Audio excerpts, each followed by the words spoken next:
दोस्तों, अभी तक आप लोगों ने देखा कि ईसा ने कहा, अच्छा तुम मिलवाने भी वाले थे ना किसी से, कहाँ है वो? मिलवाओ तो दिया। समन ने कहा। किससे? ईसा ने आचार्य से कहा। अब आगे तुम्हारी ये क्यूट वाली मुस्कान से। समन ने हंसते हुए कहा।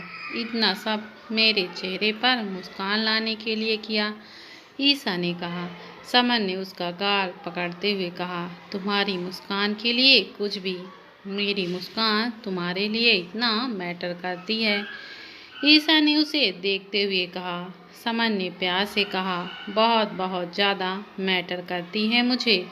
1 मिनट के लिए भी तुम सीरियस नहीं पसंद हो। तुम मुझे मुस्कुराते ही पसंद हो, चाहे कुछ भी हो जाए। तुम कितनी भी परेशान या उदास हो, पर कभी मुस्काना मत छोड़ना। हाँ, कभी नहीं छोड़ूंगी। ईसा ने भी प्यार से कहा। दोनों ने काफ़ी पी और रिजॉर्ट जाने के लिए चल दिए। थोड़ी देर में वो रिजॉर्ट पहुंच गए। सजावट बहुत थी, रॉयल तरीके से की गई थी। सब बहुत खूबसूरत लग रहा था। समन ने कार पार्क की और उतर के वर्कर को सामान को रूम में ले जाने को कहा। दोनों अंदर अपने लिफ्ट से होते हुए सेकंड फ्लोर पे आए। समर और ईसा का रूम अगल बगल ही था। समर अपने रूम में जा ही रहा होता है कि ईसा ने उसका हाथ पकड़ते हुए रोका। क्या हुआ? समर ने पूछा। और तब ईसा ने समर से कहा, वंस अगेन थैंक यू। ईसा ने एक बड़ी सी स्माइल के साथ कहा और दरवाज़ा खोलते हुए रूम में चली गई। समर मन ही मन कहा, तुम बस इसी तरह खुश रहो ईसा। समर भी अपने रूम में चला गया। लड़के वाले और लड़की वालों के साथ सारे गेस्ट आ चुके थे। नीमा जी अपने रूम में एक कोने में खिड़की के पास बैठी थी। विक्रांत जी नीमा जी के पास आए और कहा, नाराज हो मुझसे? नहीं, नाराज नहीं हूँ, बस आज जो हुआ उसके बारे में सोच रही हूँ। आज मेरी वजह से बेचारी ईसा को इतना कुछ सुना दिया बिंद्रा दीदी ने। उसे बहुत बुरा लगा होगा। ईसा को देव भाई साहब हमारे भरोसे तो छोड़ कर गए थे और आज देखिए क्या हो गया। उन्हें पता चलेगा तो कितना खराब लगेगा। नीमा जी ने परेशान होते हुए कहा, तुम इन सब बातों की चिंता मत करो। ईसा एक समझदार लड़की है, वो खुद को संभालना जानती है और वो ऐसी कोई भी बात देव को नहीं बताएगी। उसे बहुत अच्छे से पता है कौन सी बात कहाँ कहनी है। मैं खुद भी उससे बात करूँगा। तुम बस पिया की शादी पर ध्यान दो। तुम्हारी इकलौती बेटी की शादी है। विक्रांत जी ने मुस्कुराते हुए कहा। वो तो ठीक है, पर बिंद्रा दीदी को कैसे मनाएंगे? उनका तो जानते ही हैं आप। नीमा जी ने फिर परेशान होते हुए कहा, मैंने कहा ना, तुम शादी पर ध्यान दो, बाकी मैं देख लूँगा। विक्रांत जी ने उन्हें भरोसा दिलाते हुए कहा। हाँ, नीमा जी ने कहा, वैसे एक बात कहूँ, ईसा ने जो भी किया बिल्कुल ठीक किया। तुम सूट में ही ज़्यादा अच्छी लगती हो। विक्रांत जी ने शरारत से कहा। नीमा जी मुस्कुराते हुए कही, आप भी ना 3 बच्चों के पापा हैं आप, और इस उम्र में आपको ये सब सोच रहा है। क्यों 3 बच्चों के पापा बनने के बाद अपनी बीबी की तारीफ नहीं कर सकता? मैं तो करूँगा, कोई रोक सके तो रोक ले। विक्रांत जी ने कहा। आप भी ना कभी कभी एकदम बचकाना हरकत करते हैं। चलिए हटिए, मैं जरा सरिता जी से मिल के आती हूँ। नीमा जी शर्माते वहाँ से चली गईं। रात के डिनर की अरेंजमेंट रिजॉर्ट के टेरेस पे की गई थी। सब पहुँच चुके थे। राम की फैमिली भी वहाँ मौजूद थी। सब बैठ चुके थे। ईसा थोड़ा देर बाद आई। उसने देखा सिर्फ एक सीट खाली थी जो बिंद्रा के बगल में थी। उसने अपना सिर पीटते हुए मन ही मन कहा, गॉड, इनके बगल में बैठना होगा। वैसे ही ये मेरे से गुस्सा हैं, कहीं खाने की जगह मुझे ही ना खा जाएं। ईसा धीरे से गई और चेयर के पास खड़ी हो गई। बिंद्रा मुंह फेरते हुए दूसरी तरफ देखने लगी। समर ने ईशा की परेशानी भांप ली। वो अपनी चेयर छोड़ते हुए बिंद्रा जी के बगल में बैठ गया। ईशा की तो जैसे जान में जान आ गई। वो बैठते हुए धीरे से कही, तुमने बचा लिया। समर उसे देखते हुए मुस्कुरा दिया। बेटा सबके लिए खाना लेकर आया और सर्व करने लगा। राम की नज़र पिया में थी। वो उसे थोड़ी उदास लग रही थी। उसने उसे कोहनी मारते हुए कहा, क्या हुआ, चेहरा इतना लटका हुआ क्यों है तुम्हारा? तुम्हारी दादी ने मेरा टेस्ट लिया था। मेरे भाई ने तुम्हारे पेरेंट्स को मनाया था, तब जाके आज हमारी शादी हो रही है। मैंने सोचा था अब सब ठीक है, लेकिन नहीं, ऐसा नहीं है, पिया ने कहा। राम हैरान होते हुए कहा, क्यों, सब तो मान गए हैं, फिर ऐसा क्यों कह रही हो? सामने बैठी मेरी बुआ जी को देख रहे हो, अभी तक तुम उनसे मिले नहीं हो। वो भी तुम्हारा टेस्ट लिए बिना मानेगी नहीं। डर लग रहा है सबके सामने कुछ ऐसा ना पूछ लें कि सब गड़बड़ हो जाए। मैं नहीं चाहती कि उनकी बातों की वजह से तुम्हारे पेरेंट्स को खराब लगे, पिया ने घबराते हुए कहा। राम हंसते हुए कहा, पिया सब घर के एक सदस्य जैसा जरूरी होता है जो सबसे अलग होता है। वैसे भी सारे लोग एक जैसे नहीं होते। उन्हें जो पूछना है पूछने दो, मैं उनके सारे सवालों के लिए तैयार हूँ। देखो तुम समझ नहीं रहे, पिया ने कहा। राम ने उसकी तरफ प्यार से देखते हुए कहा, तुमसे भी तो मेरे परिवार वालों ने कितने सवाल किए थे, स्पेशली मेरी दादी ने, लेकिन तुमने बिना घबराए सब सवालों को फेस किया। जब तुम कर सकती हो तो मैं भी कर सकता हूँ। टेंशन मत लो और खाना खाओ, ठंडा हो जाएगा। पिया ने उसकी तरफ देखते हुए मन ही मन कहा, आई हो तुम जैसा कह रहे हो वैसा ही हो। सबने खाना खाया और कुछ देर वहीं बैठ के एक दूसरे की बातें करने लगे। विक्रांत जी और वनराज जी एक दूसरे के फैमिली और रिलेटिव से सबको इंट्रोड्यूस करा रहे थे। बिंद्रा राम की माँ यानी कि सरिता जी को देखते हुए कहीं, देखिए आप तो लड़के वाले हैं, आपने तो हमारी लड़की को देख ही चुके हैं और जो सवाल जवाब उससे करने थे वो भी आप कर चुके हैं। लेकिन आप अगर बुरा ना माने तो मैं राम से भी कुछ सवाल करना चाहती हूँ अपनी तसल्ली के लिए। राम की दादी ने थोड़ा सख्त होते हुए कहा, ये क्या कह रही हैं, हम लड़के वाले हैं? पूछो लड़की से जाता है, लड़के से नहीं। सुनिए दीदी, ये क्या कर रही हैं, कहीं यहाँ कुछ कहा सुनी ना हो जाए। नीमा जी ने विक्रांत जी को देखते हुए कहा, हाँ तुम सही कह रही हो, मैं रोकता हूँ बिंद्रा को, विक्रांत जी कहते हुए बिंद्रा को चुप करवाना चाहते थे, लेकिन बिंद्रा ने उनकी बात नहीं मानी। हमेशा की ही तरह अपने स्वभाव के अनुसार बिंद्रा ने किसी की बात नहीं सुनी। वो जो कर रही थी वो उसके नज़र में बिल्कुल सही था। वो पिया से बहुत प्यार करती थी, इसलिए वो एक बार राम को परखना चाहती थी। ईशा आश्चर्य से बिंद्रा की तरफ देखे जा रही थी।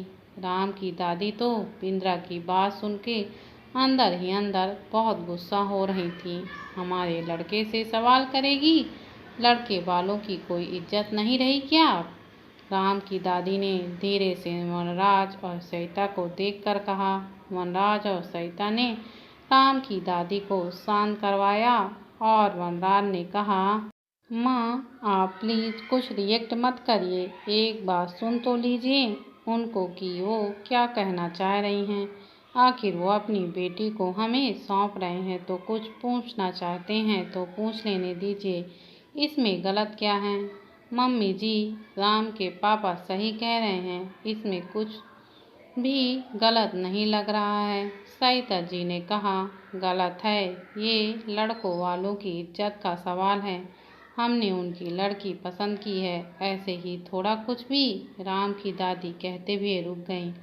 बिंद्रा ने बड़े ही प्यार से राम की दादी की तरफ देखते हुए कहा, देखिए आप जो कह रही हैं बिल्कुल सही है, लेकिन हम हमारी बेटी आपको जिंदगी भर के लिए सौंप रहे हैं, तो आप ही बताइए, क्या हमें अधिकार नहीं है कि हम लड़के से कुछ भी पूछ सकें? तो क्या आप ये कहना चाहती हैं कि मेरे पोते से कोई खोट है? राम की दादी ने बिंद्रा को घूरते हुए कहा। बिंद्रा ने बड़े ही प्यार से मुस्कुराते हुए कहा, मैंने तो ऐसा बिल्कुल नहीं कहा। मैं तो बस कुछ सवाल करना चाहती हूँ जिससे मुझे ये तसल्ली हो जाए कि वो मेरी पिया के लिए सही है। बस इतनी सी दरख्वास्त है। वनराज और सरिता एक दूसरे को देखने लगे। वनराज ने इशारा करके सरिता को कहने के लिए कहा, आप पिया की बुआ हैं, आप मुझसे बड़ी भी हैं, तो मैं आपकी बात का मान रखूंगा। आप राम से जो पूछना चाहती हैं पूछ सकती हैं। सरिता जी ने मुस्कुराते हुए कहा। बहुत बहुत शुक्रिया, बिंद्रा ने कहा। राहुल ईसा को देखते हुए धीरे से बड़बड़ाया, हो गया इनके सवालों का सिलसिला शुरू। पता नहीं मेरे होने वाले जीजू से क्या पूछेंगी। आप उन्हें रोक क्यों नहीं पा रहे हैं? नीमा जी ने विक्रांत जी से कहा, मैं कब से कोशिश कर रहा हूँ, लेकिन अब यहाँ पे उनसे लड़ भी तो नहीं सकता ना, समझो ना तुम। विक्रांत जी ने नीमा जी से कहा, आप समझ नहीं रहे, अगर कुछ गलत हो गया तो पता नहीं क्या होगा। आज के दिन दीदी को सवाल जवाब करना था क्या? राम की दादी मॉडर्न नहीं है, कहीं बुरा लग गया ना तो? मेरा तो दिमाग ही काम नहीं कर रहा है। नीमा जी ने घबराते हुए कहा। अब मैं क्या बोलूं नीमा, मैं खुद परेशान हूँ, विक्रांत ने मन ही मन कहा। विक्रांत जी, नीमा जी, पिया, राहुल और समर सब बहुत ही ज़्यादा डरे हुए थे। उन्हें डर था कि कहीं बिंद्रा ने कुछ उल्टा सीधा पूछ लिया तो बात शादी टूटने पर ना आ जाए। पर दूसरी तरफ ईसा बिंद्रा से काफ़ी इम्प्रेस थी। उसे तो विश्वास ही नहीं हो रहा था कि इतनी पुरानी सोच होने के बाद उन्होंने इतने खुले विचारों वाली बात कैसे कर दी। लड़के वालों से लड़की वाले कोई सवाल नहीं पूछते कि कहीं उन्हें बुरा ना लग जाए, पर बिंद्रा ने अपनी बात साफ साफ रखी और उन्हें मना भी लिया। ईसा ने मन ही मन सोचा, क्या ये बिंद्रा आंटी, कभी कभी उनका नेचर समझ ही नहीं आ रहा। बिंद्रा राम के सामने बैठा था। बिंद्रा ने अपना पहला सवाल पूछा, हाँ तो ये बताओ कि अगर तुम्हारा बिजनेस डूब जाए या आर्थिक तंगी आ जाए तो तुम पिया को कहाँ से खिलाओगे? राम ने बड़े आराम से जवाब दिया, आंटी पहली बात ऐसा होगा नहीं और मैं होने भी नहीं दूंगा, लेकिन इन फ्यूचर अगर ऐसा हुआ तो मैं खुद प्राइवेट कंपनी में काम करना शुरू कर दूंगा, चाहे मुझे किसी के अंडर में ही काम क्यों ना करना पड़े। मेरे लिए कोई भी काम ना तो छोटा था और न ही होगा। मैंने अपना इतना बड़ा बिजनेस एम्पायर बहुत ही छोटे लेवल से स्टार्ट करके खड़ा किया है। मैंने अपने माता पिता के साथ साथ पिया के लिए भी फ्यूचर प्लानिंग कर रखी है। उसे कभी भी किसी के सामने हाथ फैलाने की नौबत नहीं आएगी।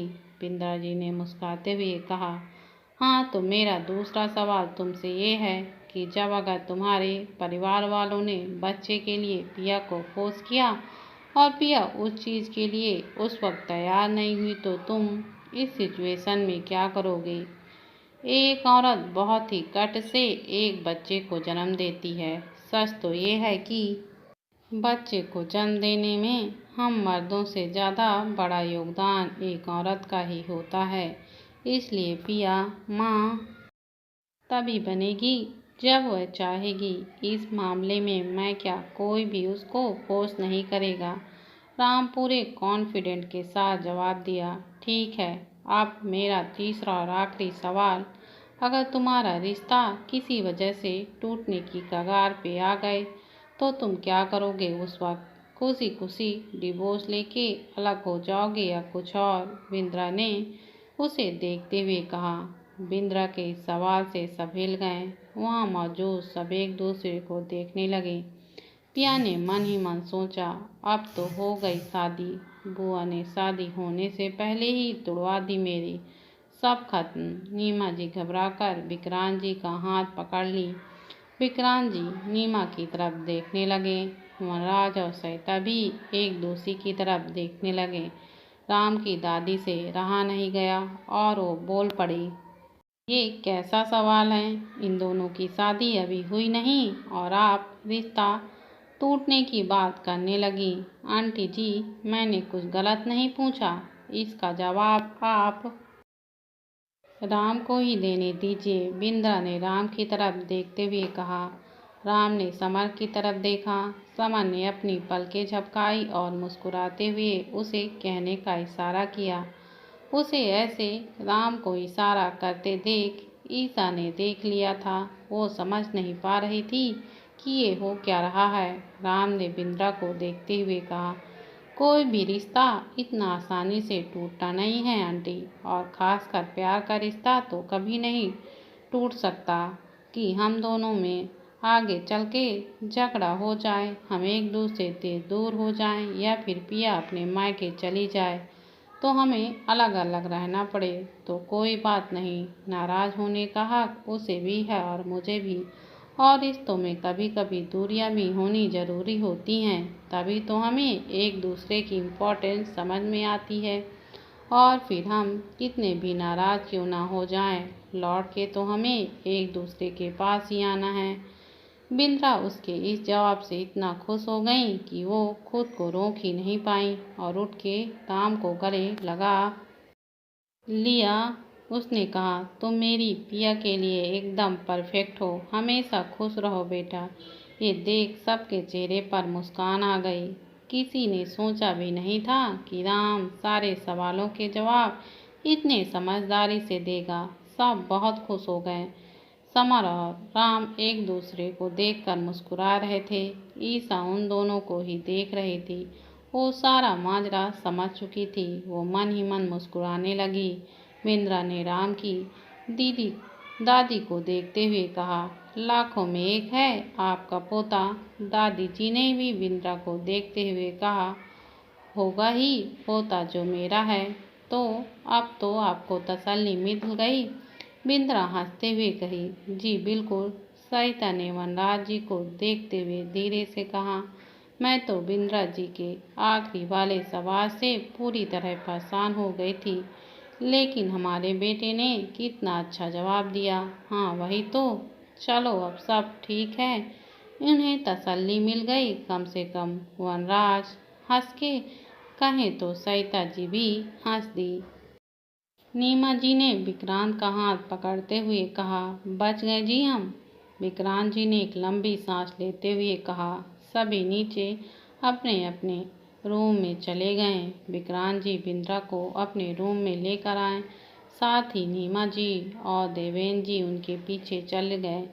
ईशा, समर, राम और पिया एक साथ आ रहे थे। पिया राम के गले लगती हुई कही, वाह मेरे होने वाले पतिदेव, तुम इतने इंटेलिजेंट होगे ये मैं नहीं जानती थी। तुमने तो अपने जवाब से बुआ जी का मुंह ही बंद करवा दिया, और जो लास्ट वाला सवाल था उसमें तो मुझे समझ में नहीं आया कि तुम उसका जवाब दोगे भी तो दोगे क्या।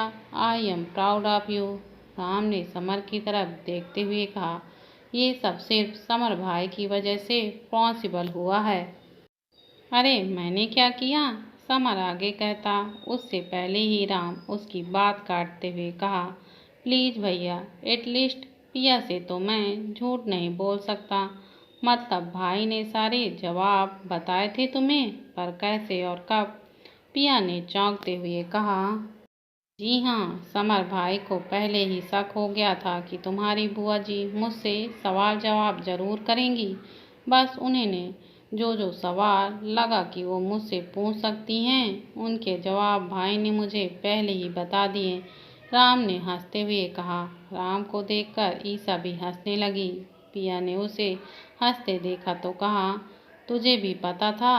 पता तो नहीं था, लेकिन डाउट था। जब समर राम की तरफ इशारा कर रहा था तब सारी कहानी क्लियर हुई। ईशा ने कहा। पिया ने समर का पीठ थपथपाते हुए कहा, टू स्मार्ट भाई, मुझे गर्व है कि आप मेरे भाई हो। फिर से आज आपने मेरी शादी बचा ली। तुम्हारे लिए कुछ भी समझी मेरी बहना, समन ने प्यार से कहा। लेकिन राम, जवाब तो भाई ने बता दिया और तुमने बड़े स्टाइल से सबके सामने कह दिया। पर मैं कह देती हूँ, जो कहा है उसे फॉलो करना, पिया ने राम की तरफ देखते हुए कहा। पिया, जो दूसरे सवाल का जवाब था वो मैंने नहीं बताया था राम को। उसने खुद ये सवाल का जवाब दिया कि वो तुम्हें कभी भी किसी भी चीज़ के लिए फोर्स नहीं करेगा। एक अच्छा लाइफ पार्टनर बनने के साथ ही वो तुम्हें हमेशा खुश रखेगा, समन ने पिया को समझाते हुए कहा। हाँ पिया, Ram is a very nice person. वो तुम्हारा साथ हमेशा देगा, दोगे ना साम? ईसा ने राम की तरफ देखते हुए कहा। राम पिया को देखते हुए कहा, बिल्कुल दूंगा। मैं प्रॉमिस करता हूँ तुम्हें मेरी वजह से कभी कोई प्रॉब्लम नहीं होगी। सोच लो, प्रॉमिस किया है, फिर मुकरना मत। और इस बात के गवाह ये दोनों हैं। पिया ने समर ईसा की तरफ देखते हुए कहा। ईसा ने पिया के कान पकड़ते हुए कहा, मैडम सिर्फ वही क्यों? आप भी उससे प्रॉमिस करिए कि आपकी वजह से भी उसको कोई प्रॉब्लम नहीं होगी और आप भी उसका हमेशा साथ देंगी। राम और समर हंसने लगे। पिया अपना कान छुड़वाते हुए कही, ये भी कोई बोलने की बात है? ऑफ कोर्स मैं उसका साथ दूंगी। हाँ, ये हुई ना बात, ईसा ने पिया को प्यार से गले लगाकर कहा। सब अपने रूम में सोने के लिए जा चुके थे। ईसा अपने रूम का लाइट ऑफ करके लेटने ही जा रही थी कि उसे विक्रांत जी की आवाज़ सुनाई देने लगी। रात बहुत हो चुकी थी। विक्रांत जी और नीमा जी का रूम ठीक 2 रूम छोड़कर था। रात के सन्नाटे की वजह से आवाज़ साफ सुनाई पड़ रही थी। वो उठी और विक्रांत जी के रूम की तरफ चली गई। विक्रांत जी, बिंद्रा, देवेंद्र जी और नीमा जी एक दूसरे से काफ़ी जोर जोर से बातें कर रहे थे। बिंद्रा, तुम्हें क्या ज़रूरत थी राम से सवाल जवाब करने की? अगर उन्हें कोई बात चुप जाती तो पता है कितनी बड़ी गड़बड़ हो जाती। विक्रांत जी ने बिंद्रा से कहा। भैया, पर मैंने गलत क्या किया? अपनी घर की बेटी सही लड़के के हाथों में जा रही है कि नहीं, बस यही तो पता करना चाहती थी, बिंद्रा ने कहा। तो हम क्या बिना कुछ जाने ही राम से पिया की शादी करवा रहे थे?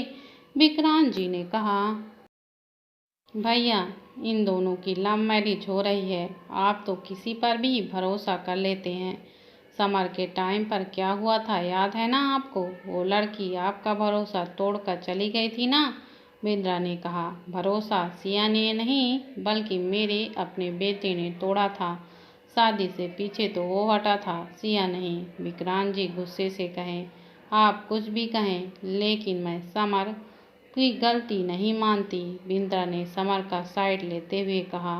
दीदी ठीक कह रही हैं, इसमें समर की कोई गलती नहीं है, नीमा जी ने बिंद्रा से हाँ में हाँ मिलाते हुए कहा। विक्रांत जी ने दोनों की तरफ देखते हुए कहा, तुम दोनों को उसकी गलतियां दिखेंगी कहाँ से? ममता की पट्टी जो पड़ी हुई है तुम दोनों पर। बस बहुत हुआ, क्या तुम सब पुरानी बातें लेकर बैठ गए? देवेंद्र जी ने सबको डांटते हुए कहा। सही कह रहे हैं आप पिताजी, बात यहाँ पिया को लेकर चल रही थी। बिंद्रा, तुम अपनी जुबान पर काबू रखना सीखो प्लीज। कुछ भी उल्टा सीधा क्यों बोलती हो? विक्रांत जी ने उसे तेज आवाज में कहा। पर मैंने पिया की भलाई के लिए कुछ सवाल पूछ लिए तो क्या गलत हुआ भैया? कम से कम हमें पता तो चला कि राम की सोच पिया के प्रति क्या है, बिंद्रा ने समझाने की कोशिश की।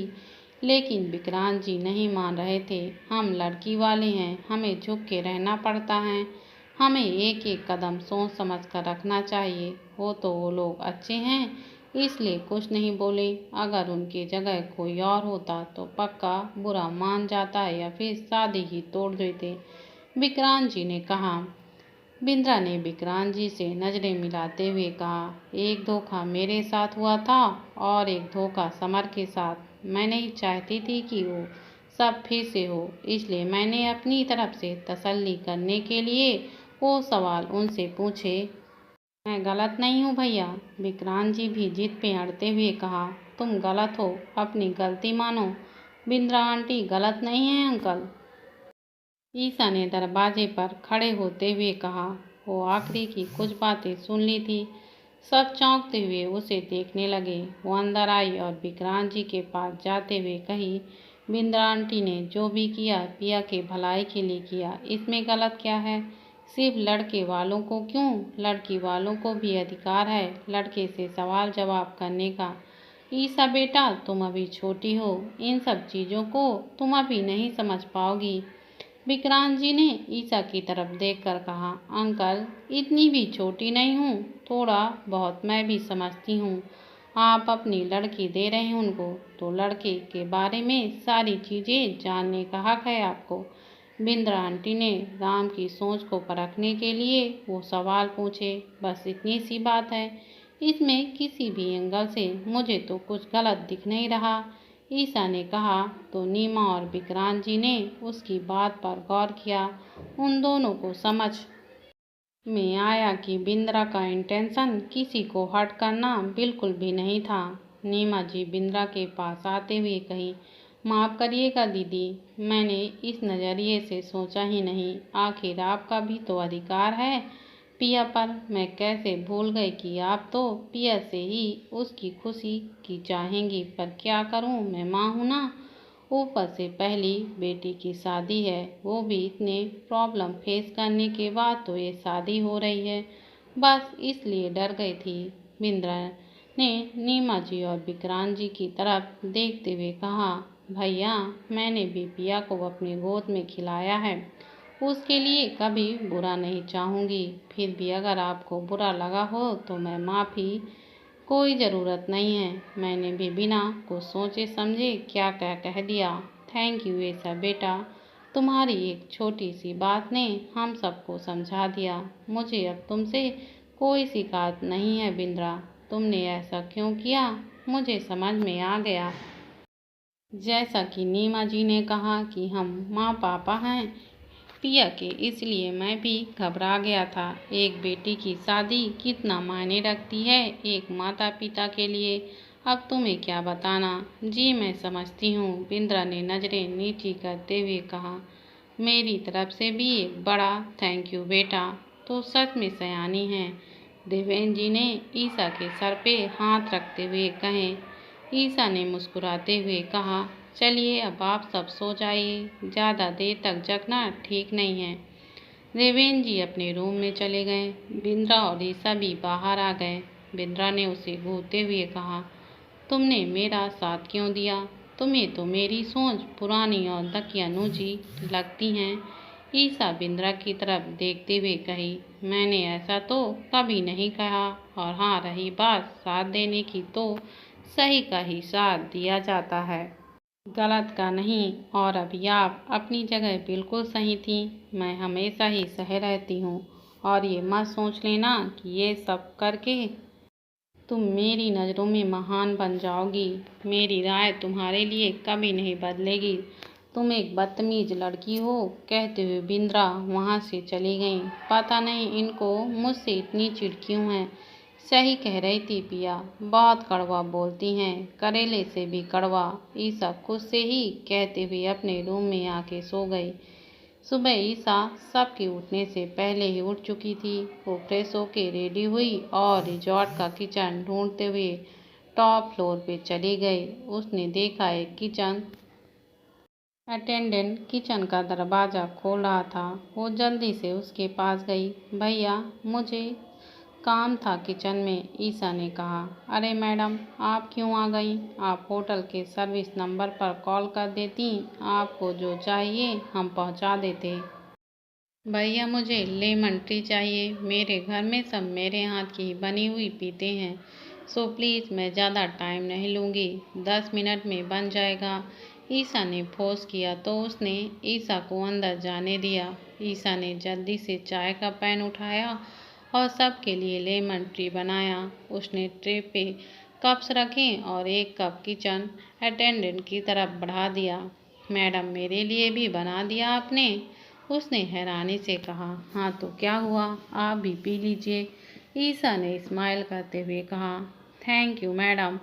आपको कुछ भी खाने की चीज़ में एक्स्ट्रा चाहिए तो आप मुझे कहिएगा, मैं आपको ला के दूंगा। किचन अटेंडेंट ने खुश होकर कहा। ईसा हंसते हुए कही, जरूर। ईसा जल्दी से नीचे आई और सबको जगाते हुए लेमन ट्री देने लगी। विक्रांत जी असर से कहें, तुमने यहाँ भी लेमन ट्री का जुगाड़ कर लिया? ये ईसा है, कुछ भी कर सकती है। नीमा जी ने मुस्कुराते हुए कहा, वैसे भी मैंने कहा था ना, जब तक मैं यहाँ हूँ आप सबको रोज लेमन टी पिलाऊंगी। ईसा ने विक्रांत जी की तरफ देखते हुए कहा। विक्रांत जी उसकी बात पे ठहाका मार के हंसने लगे। नीमा भी उसके गालों पर प्यार से हाथ फेर दी। ईसा सब घर वालों को लेमन टी दे चुकी थी, बची थी तो बिंद्रा। ईसा मन ही मन सोचने लगी कि उनके रूम में जाए कि नहीं। वो जाना चाहती थी कि वो उसे बिल्कुल भी पसंद नहीं करती हैं। कोई बेटर भी नहीं दिख रहा था कि उसके हाथों भिजवा दें। लेमन टी ठंडी हो रही थी। आखिर में वो भी चली गई। उसने बिंद्रा का दरवाज़ा खटखटाया। बिंद्रा ने दरवाज़ा खोलते हुए कहा, तुम यहाँ क्या कर रही हो? देखिए, मैं बस आपको ये लेमन टी देने आई हूँ। ईसा ने बाहर खड़े होते हुए कहा, मुझे नहीं पीनी, जाओ यहाँ से। बिंद्रा ने कहा और दरवाज़ा उसके मुंह पे बंद कर दिया। ईसा काफ़ी उदास हो गई। समन ने सब देख लिया। वो ईसा के पास और कहा, मेरे को दो, मैं दे के आता हूँ। हाँ। ईसा ने ट्रे समर को दे दिया। समर ने दरवाज़ा खटखटाते हुए कहा, बुआ जी, मैं हूँ समर। ईसा अपने रूम में चली गई है। बिंद्रा ने दरवाज़ा खोला और समर सीधे अंदर चला गया। बिंद्रा को कप पकड़ाते हुए कहा, ईसा बहुत अच्छी लेमन टी बनाती है, एक बार पी के तो देखिए। उसकी तारीफ करने आया है यहाँ? बिंद्रा ने उखड़ते हुए कहा, नहीं, मैं यहाँ आपको फिट रखने आया हूँ। इसे पी के आप और भी स्लिम दिखेंगी। फिर सारे फंक्शन में लोग आपको ही देखेंगे, सब आपके फिगर की तारीफ करते थकेंगे नहीं। मैं बता रहा हूँ, समन ने शरारत से कहा। इंद्रा को उसकी बात पर हंसी आ गई। उसने कहा, चुप कर बदमाश। ठीक है, तू कह रहा है तो पी लेती हूँ। बिंद्रा ने एक घूंट लिया तो उसे लेमन टी बहुत अच्छी लगी। समन ने इशारा करके पूछा, कैसा है?